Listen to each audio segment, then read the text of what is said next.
No niin, tervetuloa tähän rakettivideoon. On ollut muutama viikko tässä väliä viimeisestä latauksesta, niin sitten tulipahan näitä nyt ostettu. Eli aloitetaan vaikka näistä tundereista.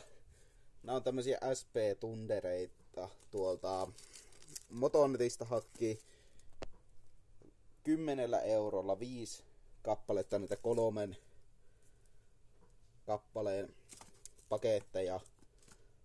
Vihdoinkin niin hyvä Thunder Kingin hinta.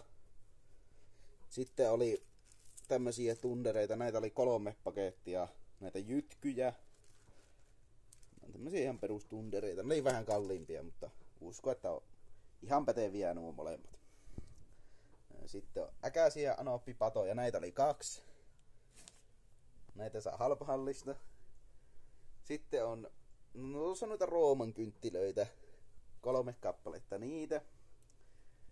Sitten on tämmösiä kissanpieruja, pikkupaskaa, siitä on yksi näköjään jo ammuttukin.